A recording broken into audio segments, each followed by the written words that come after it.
How can I focus on Allah? And the question is, I have a special need child who has a disability, lifelong disability.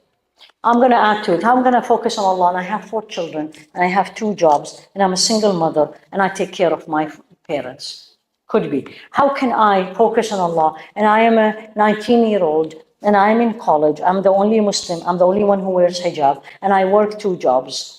And I am what I'm studying is very difficult. These are all reality, right? How I'm going to be focusing on Allah, and I am doing memorization, and I'm studying. Or whatever you are doing, nothing is impossible. Everybody, everyone has time to do something for what they like.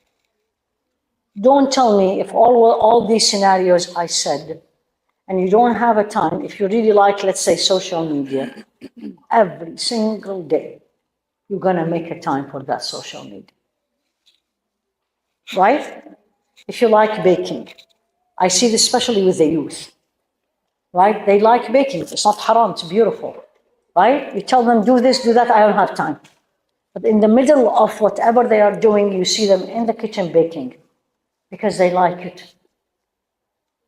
Again, for this special case, what you do, everything you're doing to take care of that child, your home, your children, your spouse, your parents, your niyyah is what? Is to serve them, to make them happy, take care of them, because they are your responsibility and you want the reward from Allah. Don't you look for reward from people. I've said this so many times in the previous session.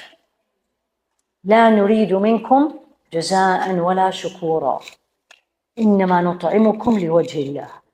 Allah said this in the Quran. You really need to know your Quran. We feed you for the sake of Allah. We don't want any reward or even a word of thank you. When you cook, putting it on the table to feed your children, it's your responsibility. And you're doing it to please Allah. If they like it, alhamdulillah. If they tell you, thank you, mom, alhamdulillah. If they complain from A to Z, alhamdulillah. And you tell them, teach them to do things for Allah. I am doing it to please Allah. And I'm sure He will reward you. If you get upset, you're not doing it for Allah. Same thing with this special need child. The mother who's taking care of a special need child, she's not going to have a time to do 2 hours tahajjud every night. She's not, because she's going to be exhausted, right? But every step she's doing to take care of that special need child, she needs to look at her niyyah. She's doing it for Allah, because that's her test. That's her responsibility. Her the same as somebody else has all the time in the world, and then they do 2 or 3 hours tahajjud. There is so many ways to worship Allah. Don't narrow it.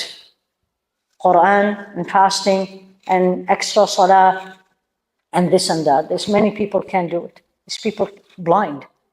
There's people who cannot pray the way stand up for 2 or 3 hours. Physically they can. They still can get the same reward.